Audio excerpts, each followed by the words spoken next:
मुत्तकीन वस्सलातु वस्सलामु अला रसूलिहि मुहम्मदिन व आलिहि व असहाबिहि अजमाइन। आजकेर मंचे उपविष्ट माननीय स्मरणीय सम्मानीय सबाइके आमार आंतरिक सालाम और ৭৬তম प्रजातंत्र दिवसेर शुभेच्छा जानिए भारतेर संविधान सम्पर्के अल्प किछुक्षण आलोचना करब इनशाआल्लाह। वा मा तौफिकी इल्ला बिल्लाह। प्रत्येक संविधानेर किछु নিজস্ব বৈশিষ্ট্য থাকে যা তাকে অন্যান্য সংবিধান থেকে পৃথক করে। ভারতীয় সংবিধানও এই নিয়মের ব্যতিক্রম নয়। তার আরও কিছু বৈশিষ্ট্য আছে যা তাকে বিশেষ স্বতন্ত্র দান করেছে, যেমন মডার্ন কনস্টিটিউশন অর্থাৎ আধুনিক সংবিধান। ক্ষমতা হস্তান্তরের সময় ভারতবর্ষ ছিল মূলত ট্র্যাডিশনাল সোসাইটি অর্থাৎ এক সাবেকি সমাজ। সাবেকি সমাজের উপযুক্ত কোনো সংবিধান প্রণয়ন করেনি। যে ২০ জন সদস্য সংবিধান রচনায় নেতৃত্ব দিয়েছিলেন তারা মননে ও দৃষ্টিভঙ্গিতে ছিলেন স্বয়ংসম্পূর্ণ এবং রাজনৈতিক বিশ্বাসে উদারনীতি গণতান্ত্রিক। তারা চেয়েছিলেন এমন এক সংবিধান রচনা করতে যা বিশ্ব সমাজে আদৃত হয় এবং বিশ্ববাসীকে এরা বোঝাতে পারে যে ভারতবর্ষ এক উন্নত আধুনিক গণতান্ত্রিক রাষ্ট্র ব্যবস্থা নির্মাণ করতে সক্ষম। বলা বাহুল্য তাদের এই উদ্দেশ্য সফল হয়েছিল। রাষ্ট্রবিজ্ঞানী আর্নেস্ট বার্কার ভারতীয় সংবিধানকে এক আদর্শ উন্নতি গণতান্ত্রিক সংবিধান হিসেবে স্বীকৃতি দিয়েছে।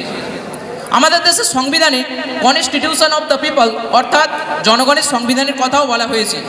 যে সংবিধান সভা ভারতীয় সংবিধান প্রণয়ন করেছিল তাতে দেশবাসীর প্রতিনিধিত্ব ছিল মাত্র ২২%। এই তথ্যের ভিত্তিতে একথা অবশ্যই বলা যায় না যে সমগ্র দেশবাসী অর্থাৎ তাদের প্রতিনিধিরা ভারতীয় সংবিধান তৈরি করেছিলেন। কিন্তু সংবিধানের প্রস্তাবনায় বলা হয়েছে যে we the people of India adopt and give to ourselves this constitution. ভারতের জনগণ এই সংবিধান তৈরি করে নিজেরাই তা নিজেদের উপহার দিয়েছে। যেহেতু সংবিধান একটি দেশের মৌল আইন, সেই কারণে জাতির রাষ্ট্রীয় জীবনের সংবিধানই হলো শেষ কথা। অতএব সংবিধান যখন জনগণের দ্বারা প্রণীত বলে ঘোষণা করেছে তখন এই সত্য সকলে মানতে বাধ্য।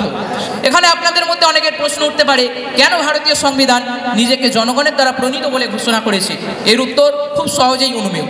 ভারতবর্ষ একটি স্বাধীন ও সার্বভৌম সংবিধান নির্মাণ করতে চেয়েছিল এই উদ্দেশ্যে যাতে সে ঔপনিবেশিকতার সমস্ত কলঙ্ক চিহ্ন থেকে নিজেকে সম্পূর্ণরূপে মুক্ত করতে পারে।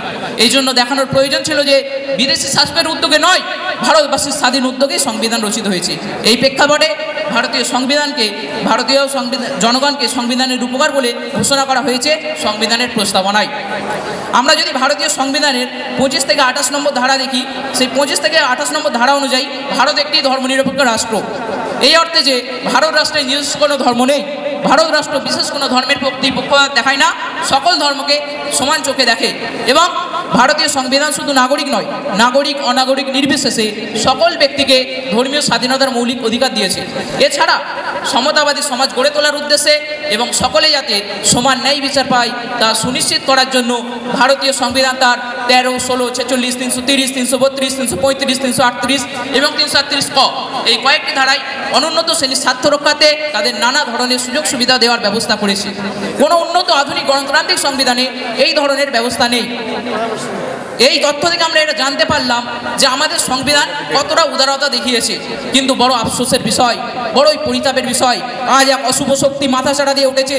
তারা নিজেদের স্বার্থে আমাদের দেশের সংবিধানকে পরিবর্তন করার চেষ্টা করছে।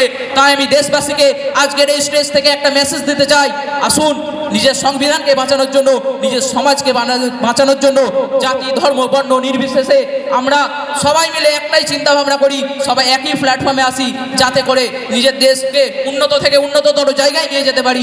জয় হিন্দ, জয় হিন্দুস্তান। ওয়া আখির দাওয়ানা আলহামদুলিল্লাহি রাব্বিল আলামিন।